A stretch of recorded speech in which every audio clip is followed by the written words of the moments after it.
Okay, the title is First of the Phase Transitions and Baryogenesis in Twin Higgs model.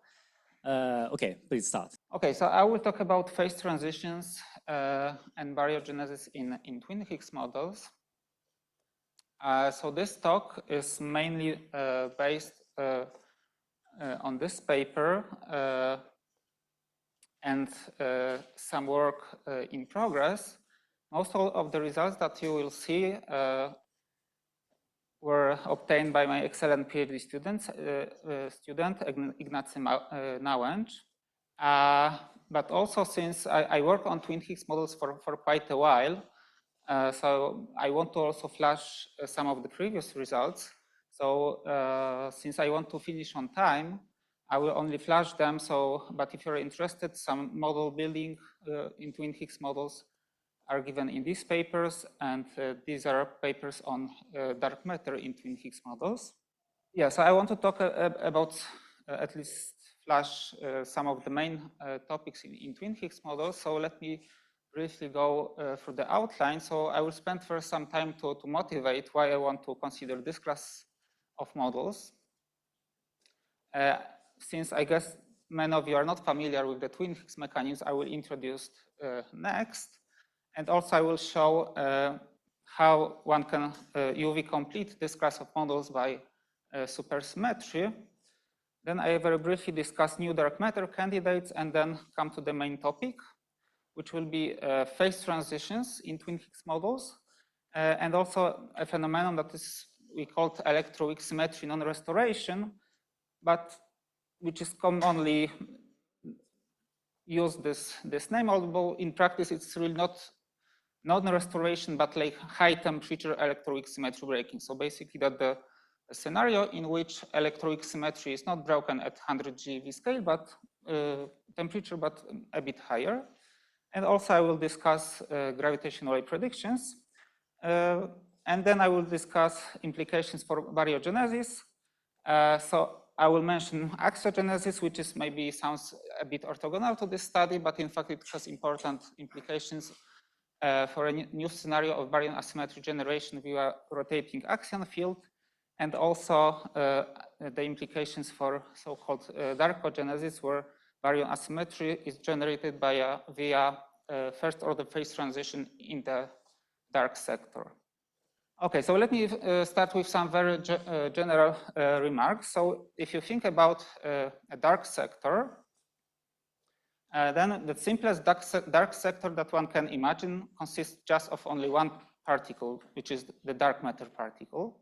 In the last decade and even more, there were like many new experimental results that put several constraints on dark matter, which were collider, but mainly direct detection constraints. And this is a reason to somehow go away from a standard WIMP paradigm, where we have dark matter charged under a standard model gauge interaction, but consider dark matter that is somewhat secluded. So for this talk, for the purpose of this talk, I will define dark sector as a sector in which dark matter is not charged under the standard model gauge group. And there is only some portal linking the dark sector with the standard model. In general, it could be Higgs portal, dark photon portal, or some other portals. But we don't need to be so modest, right? Since we introduce a dark sector to explain dark matter, we would like to maybe also explain other long-standing problems of the standard model with the physics of dark sector. And then this dark sector could be much richer. And the Twin Higgs model is exactly a prototype of this kind of dark sector, where we have in addition to the standard model, we have a twin standard model with a twin gauge group, twin particle spectrum, which are connected to each other via a Higgs portal. And this model was originally introduced to solve the hierarchy problem of the standard model. But it was shown also that it can naturally provide dark matter candidates, because essentially we have a lot of new light well, light or not necessarily light states in the twin standard model. So it's a perfect place for the dark matter to hide. Well, in this talk, the main, let's say, goal will be to answer this question whether we can generate baryon asymmetry through first-order phase transition in that kind of framework. Okay, so what is the Twin Higgs model? So it is the model that was introduced 20 years ago now. And the crucial feature of this model is that the Higgs is a pseudo-Nambu-Goldstone boson of a global SU4 symmetry. And this symmetry is protected by a Z2 symmetry exchanging two copies of the standard model. So we have standard model Higgs, and we have a mirror or twin Higgs, but also every fermion has its twin partner. Like, so we have twin electron, twin top, twin gauge bosons, and so on. And the Higgs potential can be quite generally written in this way. So let me go through the components of this potential. So the first two terms, they respect SU4 symmetry. So this is SU4 invariant quartic coupling and SU4 invariant mass term. So if only these terms were present, then SU4 is spontaneously broken to SU3, which because of this symmetry being global, it results in 7 Nambu-Goldstone bosons.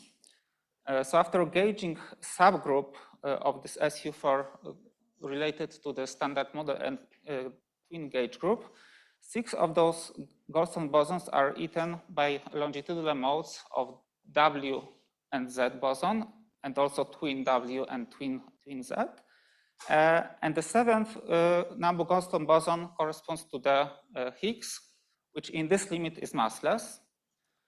So of course we know that the Higgs that is observed has a mass, and also there are sources of explicit violation of SU4, and this is parameterized by this term here. So this is quartic coupling that is not SU4 invariant. So this term is still Z2 symmetric. So after including this, we have the Higgs, which is a pseudo-Nambu-Goldstone boson, but it's a maximal mixture of Higgs and the twin Higgs states. And now we know that due to LHC measurements, we know that the observed Higgs is to a high precision, like within, let's say, 10% of Higgs couplings measurements. It's standard model-like. So we also need to introduce some soft Z2 breaking, which is parameterized by this term. And then the Higgs is with standard, then the Higgs becomes a standard model-like. But these are provided that these terms are small as compared to the SU4 symmetric. These are some just small corrections to the whole potential, and we can still relax tuning of the electroweak scale. And in fact, if we take LHC measurements, one can show that the ratio of the waves of the twin Higgs and the standard model Higgs should be larger than about 3. And so far, it doesn't lead to excessive tuning. And also, I will also denote F as a SU4 breaking scale, and I will interchangeably use either F or V prime, because once there is some hierarchy between V prime and V, then F is more or less the same as V prime. Okay, so one can show that essentially the maximal gain in fine tuning in twin Higgs model, depending on the models in which there is no twin Higgs protection, is given by the ratio of lambda 2 times lambda over lambda standard model. Lambda standard model is a quartic coupling in the standard model, which we know that is about 0.13. So in order to really relax tuning, we need this lambda to be large. But here, so this is just like a general description of the twin Higgs, where this lambda and all other parameters are put by hand. So those parameters need to be generated in some UV complete model. So essentially, the twin Higgs, as described in this way, it essentially solves only the little hierarchy problem. So allows to push up the new physics scale up to around the SU4 breaking scale, so above the essentially the reach of the LHC. But in order to really solve the big hierarchy problem, so the hierarchy between the like the electroweak or TV scale and let's say Planck scale, we still need some standard UV completion. So this twin Higgs has to be either UV completed by supersymmetry or composite Higgs, maybe also something else, but so far only those two were realized. And I will focus on supersymmetric UV completions. And this parameter lambda depends on a particular supersymmetric UV completion. So the first supersymmetric completions were proposed soon after the initial proposal for the twin Higgs mechanism. And then there was a revival of this idea after the Higgs discovery, after the measurements of the Higgs mass and couplings, which put more constraints on this framework. So let me, so this talk is not about model building, but just to give you a feeling what kind of, how those models look like. Let's consider the supersymmetric twin Higgs models. So one thing that I wanted to emphasize that in supersymmetric twin Higgs models, there is some kind of Higgs mass miracle. So I don't know how many of you learned about supersymmetry or minimal supersymmetric standard model in the past. But maybe some of you recall that the Higgs mass at the tree level in MSSM is given by Z boson mass squared times cosine to beta, where beta is the ratio of two Higgs doublets in supersymmetric model. And this is one of the reasons for fine-tuning in the MSSM, because this is bounded from above by gauge boson mass, which is like 91 GeV, while we know that the Higgs mass is 125 GeV. So in MSSM, we need to enhance this Higgs mass by a very large loop correction. And this is one of the reasons why there is tuning in MSSM. It's not the only reason, because also we have direct constraints on supersymmetric states. So what happens in supersymmetric twin Higgs, that once this Z2 symmetry is softly broken, then there is an additional factor of 2 in this MH squared formula, which is the enhancement of the tree-level Higgs mass by a square root of 2.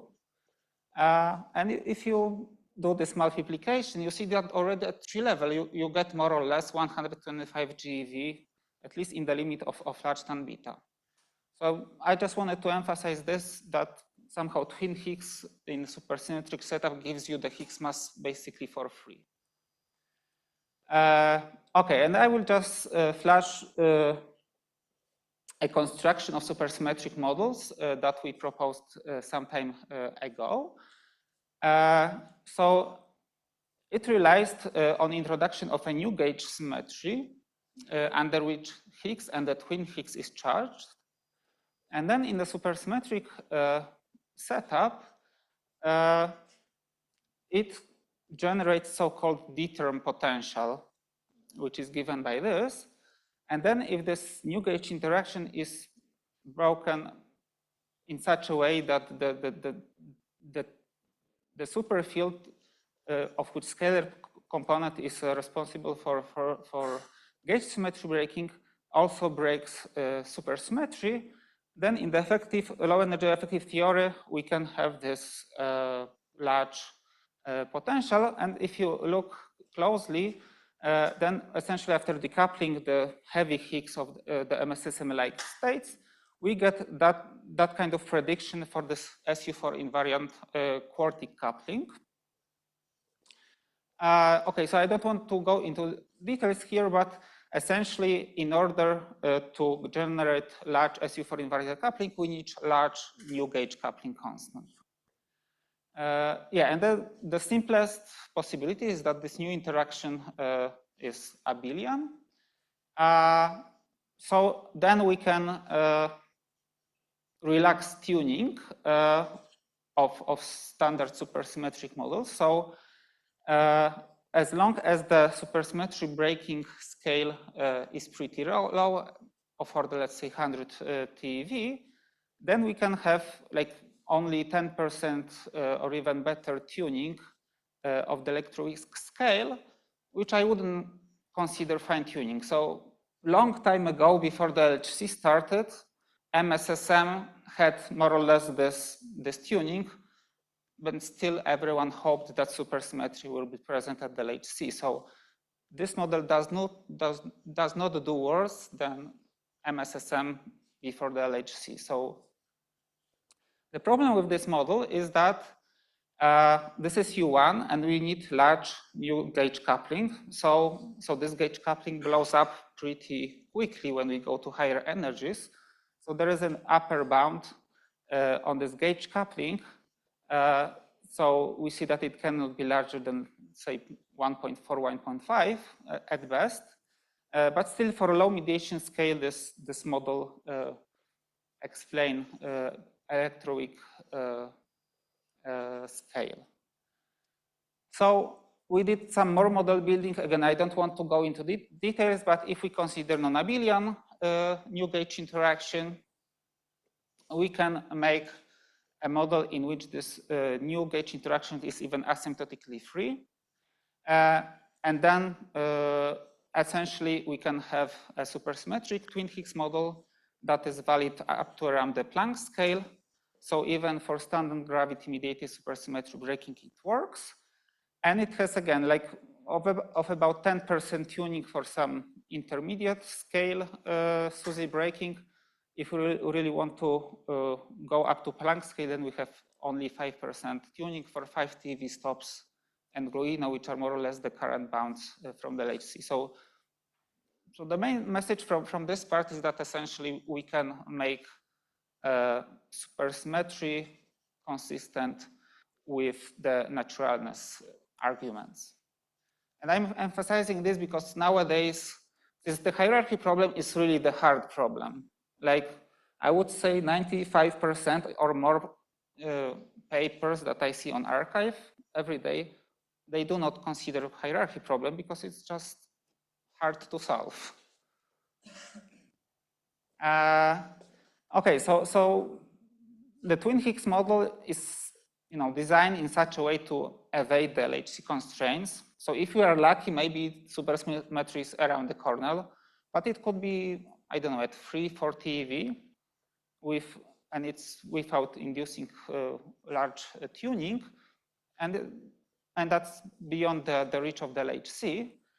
But fortunately, there are a lot of cosmological implications. So let me list them. So there are plenty of new dark matter candidates in the twin sector. So it could be twin fermions. It could be some twin baryons. If we consider the supersymmetric UV completion, it could be also twin neutralino, even twin STAU, because STAU is charged under twin electromagnetic interactions. So it's not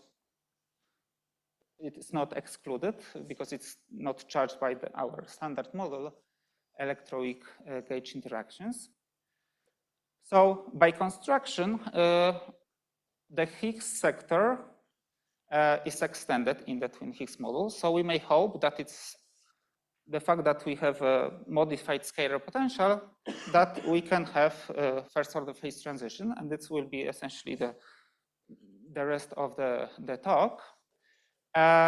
Also, there is a potential impact on CMB because in this twin sector we have twin photon, we have twin fermions, and they all contribute to dark radiation. And in fact, this is like if we use really like a basic twin Higgs models, that would be a killer for this model because delta N effective is like around 5. So like order of magnitude above the limits. So in fact, one have to do some additional assumption to solve this. Well, maybe not assumptions, but model building. But there have been proposed several solutions to this problem, how to evade this delta N effective. The one that will be important also for my talk is that one can have Z2 breaking in light Yukawa couplings. So this is enough to get rid of most of this delta N effective, at least to the level of current bounds. But it doesn't impact really the main feature of the Higgs, of the twin Higgs, that is the solution to the hierarchy problem. So as long as we keep Z2 symmetry exact for the top Yukawa, then we are fine. But it's also interesting that with this mechanism, we cannot get rid of delta N effective completely. So like delta N effective of around 0.1, 0.2 will be still left, and this can be proved in the near future CMV experiments. Okay, so let me just very briefly give you an example of dark matter in twin Higgs models. So again, maybe not everyone, but many of you heard about neutralino dark matter. So that was like a leading dark matter candidate for many, many years. And it was a prototype for a so-called WIMP miracle. Nowadays, it's no longer miracle because it's essentially excluded by direct detection experiments. You can still find like some small corners of parameter space where it's not excluded, but miracle is something that happens, I would say, generically, not in some small corners of parameter space. So in the supersymmetric twin Higgs, there is a simple, essentially, implementation of this idea, but in the twin sector. So we have twin neutralino, and it essentially interacts in the same way as MSSM neutralino, but in the twin sector. So we have an annihilation of twin neutralinos via some twin fermions into twin fermions. The difference is that, and this is a very good candidate because the direct detection constraints are relaxed because we have a twin neutralino in the twin sector and it only interacts via the Higgs portal. So there is a natural suppression of this. So essentially, okay, what is in this plot? Essentially, that we can, for tau masses, like of around 200 or 300 GeV, we can get good, correct relic abundance without being excluded by the direct detection constraints. And the main reason why the direct detection is suppressed is that this twin BINO interacts with the nucleons only via twin Higgs mixing. So this is like a natural source of suppression. Okay, so let me now focus on the phase transitions.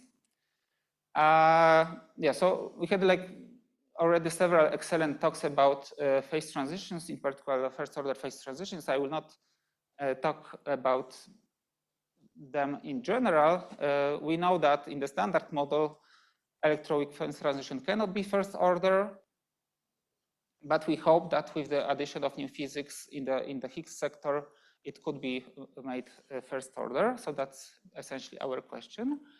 And twin Higgs models have been already studied before, some time ago. And this group concluded essentially that there cannot be first order phase transition, or they at least did not find it. And the phase transition is pretty boring. So at high temperatures, we are at the origin of the field space. Then via smooth transition, the twin Higgs develops the wave, and then at a somewhat lower temperature, the standard model Higgs gets a wave, and we are at 0 temperature. So nothing really exciting, at least from the baryogenesis or gravitational wave perspective. Yeah, so the main feature of this transition is that electroweak symmetry is broken after twin electroweak symmetry. But this analysis mostly focuses on some effective description exactly below the twin electroweak symmetry breaking scale. But we find that, in fact, like two-field dynamics is very important. And also that if we include property effects of Z2 breaking, in fact, this transition could be first order. And then the phase diagram looks like this. So again, we start at high temperature at the origin. Then it is the standard model Higgs that gets a wave. So we get first electroweak symmetry breaking. And then there is a tunneling in which the twin Higgs gets a wave, but the standard model Higgs loses the wave. And then via smooth transitions, we go to the zero temperature minimum. So first of all, before I explain why this transition can happen, notice that that kind of transition cannot be used for electroweak baryogenesis. Because during what is crucial for electroweak baryogenesis is that in the new phase, sphalerons decouple, so the Higgs gets a wave, right? While here is another way around, right? We start from a minimum in which there is a wave, standard model wave, and we go to a minimum where the Higgs no longer has a wave. Yeah, so that may also have implication on the physics of phase transition. So, for example, typically standard model fermions, they gain mass during the transition. Here they can lose a mass. But on the other hand, the twin Higgs, twin fermions, they start from a zero mass, and during the transition, they get a mass. So it may have some impact on the phase transition itself, on the wall velocity, and also potentially on the gravitational waves. Yeah, so what is crucial here that electroweak symmetry is broken before twin electroweak symmetry, and this temperature is around this SU4 breaking scale, which is typically around 1 TeV if we don't want to reintroduce fine-tuning problem. Okay, so what is the reason for this first order phase transition to happen? So first, we need essentially somehow force at very high temperature that it is the standard model Higgs that gets a wave. So very roughly, the leading terms in the Higgs masses at finite temperature are given by this. So first of all, before I discuss the temperature dependent, we see that there is some similarity between the twin Higgs mass and the standard model, like Higgs mass. So there is one common term, and there is the soft Z2 breaking term, delta m squared, which gives some bias. And if there is a symmetry between those thermal terms, this term essentially forces that it is the twin Higgs that gets a wave first.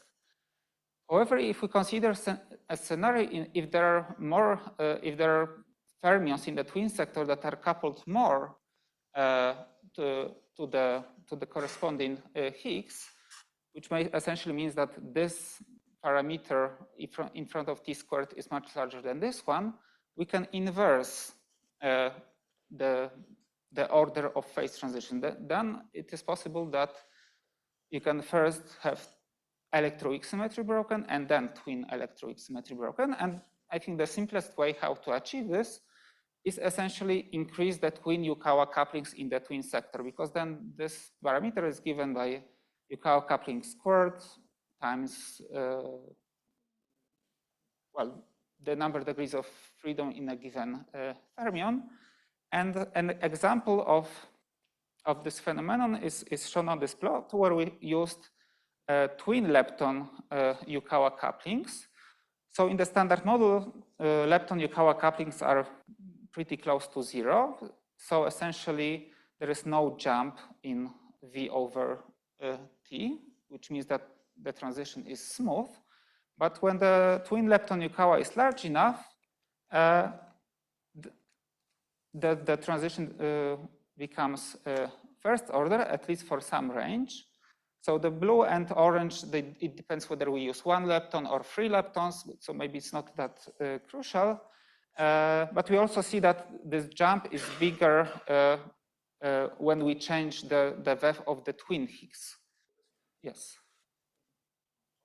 Yes, exactly. So that is what I wanted to emphasize before, that we cannot break Z2 in the top sector because this is essential ingredient of the twin sector. That's why I choose a twin lepton. Well, in principle, it could be also twin quark, but not the top, right? So, but it's in fact enough to have 1 twin lepton. Of course, we can use, let's say, twin lepton and few twin quarks with smaller Yukawa couplings, but larger multiplicity, right? But even with 1 twin lepton, we can have this. Yeah, so essentially, this is what you can see, right? So the twin Yukawa. So blue one is when there is only 1 generation of leptons, right? So really to make V over T larger than 1, which is only this region where we can really trust that it is first order. The hierarchy problem. Yeah, exactly. And this is the main reason why we choose leptons, right? Because then if we have a, so why did we introduce twin Higgs mechanism in the first place? This is because we don't see stops, right? So because the constraints on stops are like 1 to 2 TeV from the LHC, but in fact, leptons, they're very weakly constrained. So we can still have very low cutoff for leptons. So in a sense, that if you have like MSSM and the stop turns out to be like 200 or 300 GeV, there is no problem, right? We have a natural MSSM, but we know that stops are constrained to be like 1 or 2 TeV. But with leptons, the constraints are much weaker, especially for tau. They can easily be 200 GeV and there are no problems. Yes. So this is, so essentially twin Higgs like raises the scale at which new physics must enter. So it cannot be twin Higgs only, right? So it somehow postpones the scale at which really new particles enter, right? Yeah, so this is also the reason why it is better to consider that kind of scenario in some UV completion, and in particular in supersymmetry. And as exactly, because if you want to avoid tuning from this large twin lepton Yukawa, we need to introduce light twin leptons, so the partners of leptons. So, and they not only relax tuning that could appear due to this large Yukawa, but also the twin leptons itself, they make the phase transition stronger. Although this is at the price of, so this is like the second part. So here we would have this twin Yukawa already of about 2. So, so all in all, there is some, so the tuning gets slightly worse, but it's still definitely much better than in MSSM. Okay, and these are gravitational wave spectra. I mean, these are spectra, these are projections. So as you can see, they could be pretty large, but not large enough to be really detectable. And these are essentially the best case scenario where twin light leptons are very light with pretty large Yukawa couplings. So generically, these spectra are even lower. So unless we modify the model more, unfortunately, I wouldn't bet for gravitational waves to be seen soon. Okay, and okay, 5 minutes. Thank you. Okay, so now let me talk briefly about electroweak symmetry non-restoration. So it was noticed already a few years ago by Aleksey Macedoński that if we take several twin fermion families with large Yukawa couplings, then the contribution to the to the thermal Higgs mass, which is negative. It could be so negative that one can make electroweak symmetry not restored, or not restored at least up to the scale of twin symmetry breaking. And one can even analytically find a condition when it happens. So essentially, Yukawa coupling squared times some factor counting the degrees of freedom in twin fermions must be larger than 5, right? So, so if we have many twin fermions with, let's say, of order 1, or maybe, well, if we have like 10 Dirac fermions, then we don't even need like larger than 1 Yukawa couplings. But so by making many copies of twin fermions coupled strongly to the Higgs, we can have a symmetry not restoration.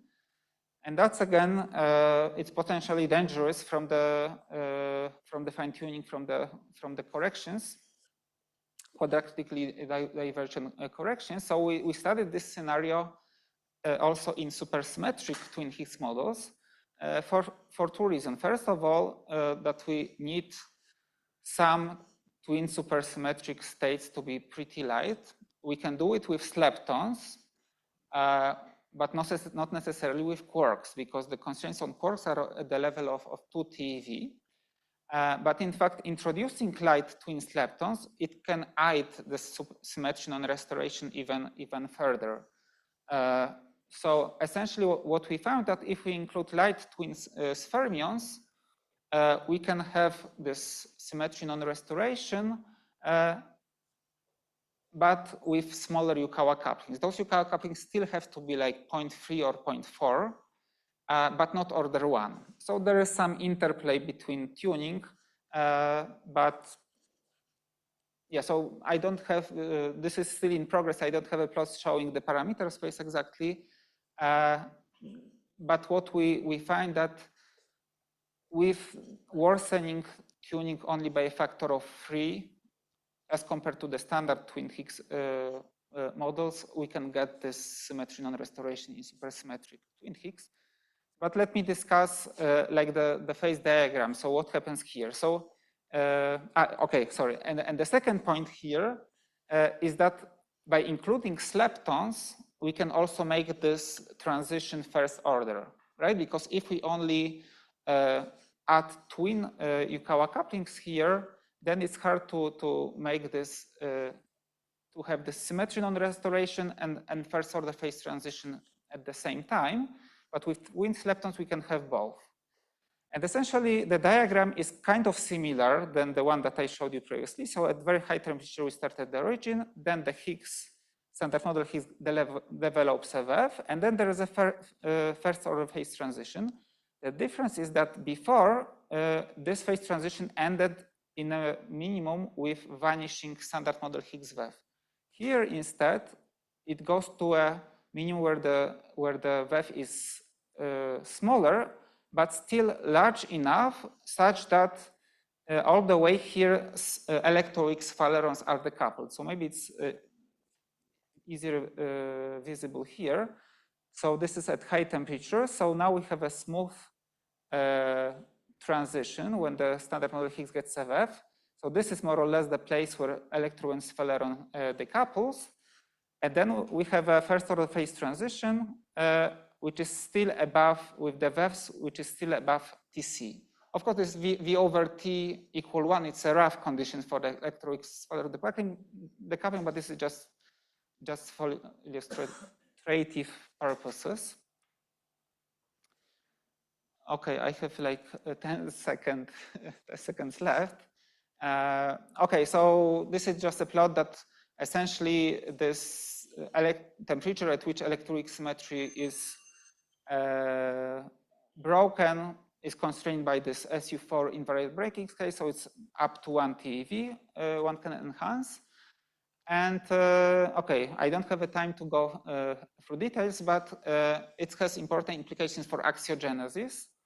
So essentially, this is a scenario in which we can at the same time explain strong CP problem with QCD axion, explain baryon asymmetry, and dark matter abundance with so-called kinetic misalignment mechanism.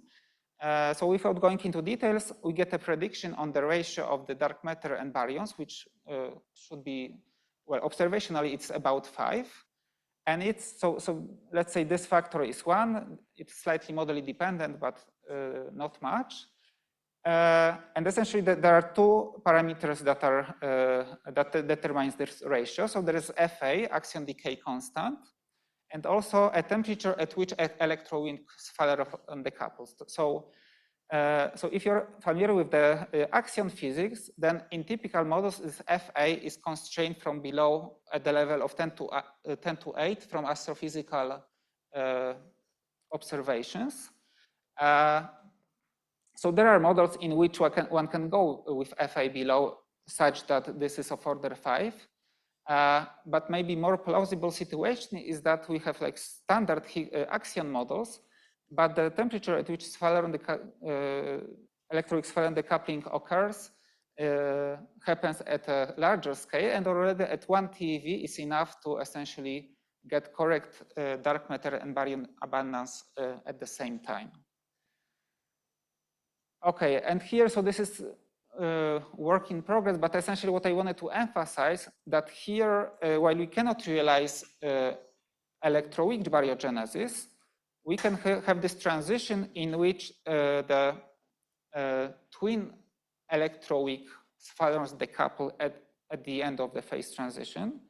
So in principle, we can realize so-called darkogenesis, which means that we have a twin baryon asymmetry generated via this first order phase transition. Of course, we need some CP violations and some baryon asymmetry transfer. So this is, we still have to work out other things, but the essential ingredient for this darkogenesis, which was, by the way, introduced like 15 years ago, but like in an ad hoc scenario, this is realized in a very well motivated model. Okay, so let me conclude. Yeah, so what I wanted to say is that the Twin Higgs is a complete model of dark sector, which solves many problems of the standard model, in particular the explains the electroweak scale. It provides new dark matter candidates. We showed that we can have first order phase transitions, which is a first step towards darkogenesis. And we also, with twin fermions and light twin fermions, can have symmetry non-restoration, which has, for example, implication for axiogenesis. And as a final remark, I worked on Twin Higgs maybe like 8 or 9 years now. And there's like a lot of fun with exploring like various phenomena that occurs. And I think there are still many things to do. So thank you for your attention. Okay, thank you for the interesting talks. Do you have any questions? So I had a couple of questions. First one, when you showed that VA by TC plot for Yukawa couplings for leptons, yeah. Here, are there any perturbative bounds on the Yukawa couplings? Up to which range your theory is perturbative? Well, yes. So, okay, it depends at which, up to which scale you want your model to be perturbative. So I cut this plot around 2, which as far as I remember, if you do not modify anything apart from this, it has a Landau pole around 10 to, I think around 1000 TeV. I mean, maybe 100, something like this. So this is a pretty low cutoff, but it's, let's say you cannot see this cutoff, observationally. But there are ways to somehow, let's say UV complete this model in such a way that you introduce some vector-like quirks that essentially generate this Yukawa coupling only at some lower scale, so there is no perturbativity bound. In this class of models that we consider, there is interesting thing that in order to generate this SU4 invariant quartic coupling via non-abelian, or not only non-abelian, but non-abelian is the most interesting, we also need to charge at least some of twin fermions. So we by construction require large gauge coupling, and this via RGs, it dumps this Yukawa couplings very quickly to small values.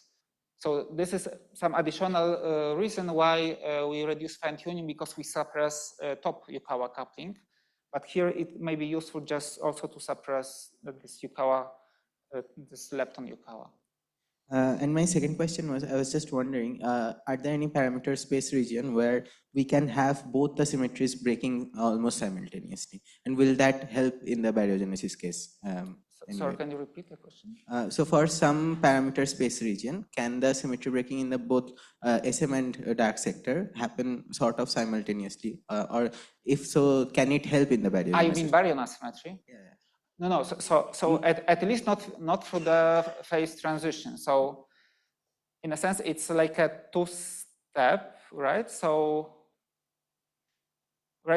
this first order phase transition, right? So it can generate some twin baryon asymmetry via, let's say, twin electroweak baryogenesis.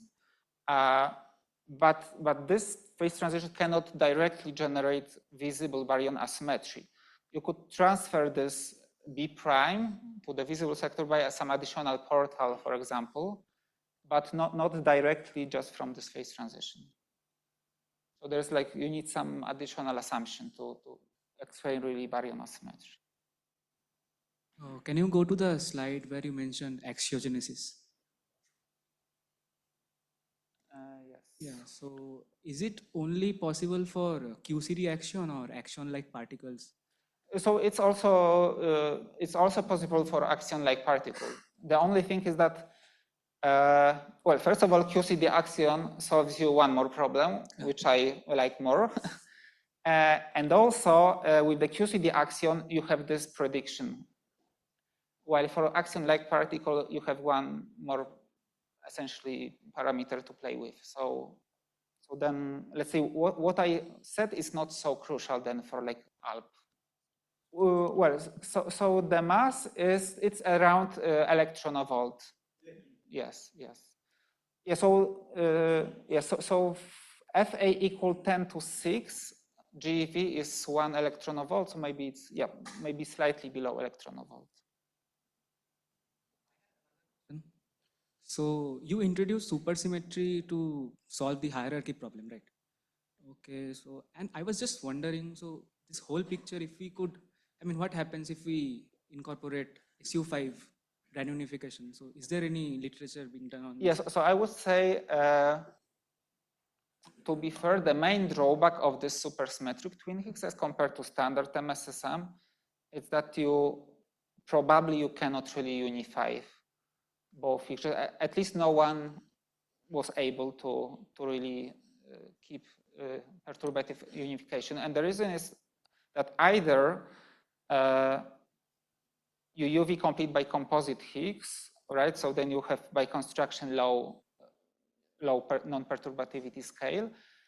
If you UV complete by supersymmetry, then essentially in all models except the one that I showed, you have very low Landau pole, much below the GAT scale. The model that I showed, I mean, this new interaction is asymptotically free, so the model is perturbative at to high scales, but it's very non-universal. So essentially, all the couplings go in different directions. The next to last slide. Next or last? Next to last. Yeah, this one is not set in stone, right? I mean, there's a dependence on the quartic coupling and also the SU2 coupling. There's a V or T larger than 1. Yeah. There's I think the one is actually G squared times the function of lambda over 30 or something. So in your case, it might be quite different. You mean that the condition for the twin electrons? Yeah, this is worth checking because it might make our life much easier. Yeah, so we checked it, but I mean, the good thing is that because we keep Z2 symmetry in the gauge couplings, okay. right? So so many things are the same like in the standard model. So it's not exactly the same. Yeah. But there's also running, right? We checked with my student that more or less this condition stays the same. So, but there's also running, and G might be smaller or larger at large scale, no? Say again? There's also running because your temperature will be larger, no? There's some running, but this is only running from, let's say, 100 GeV to 1 TeV. So, it's not so big. So this is for the electroweak. So if that would be strong coupling, it runs faster. But here, I don't think the running makes much. Yeah, the other thing I was wondering, I mean, if you just add a singlet to the standard model, there are these regimes where you get a flip-flop in the VEF. I mean, similar to what you had, that first the first particle get a VEF and then the other one? Yeah, if you just supplement the Higgs, the standard model with a singlet. Yeah, so I was wondering why, I mean, in the beginning you said there's no strong phase transition for just the twin Higgs, but I wasn't quite sure why you couldn't just have a potential similar to what happens in the flip-flop. Essentially because, well, the potential is much more constrained, right? So in the,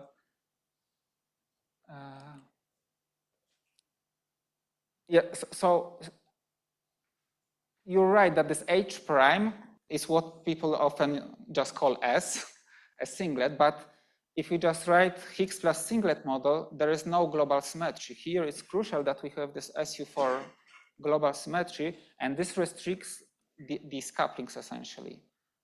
So typically in the Higgs plus singlet model, in order to get first order phase transition, I think you need to somehow choose appropriately this H squared S squared coupling. While here you don't, well, then this H squared S squared coupling is essentially from this mixing. And this is not a free parameter. I mean, okay, we can choose this lambda is like the UV completion dependent, but this freedom is not enough to make it first order. Thanks. Okay, so sorry, the time is running out. So yeah, we can discuss later. So okay, let's thank the speaker again. Okay. Thank you.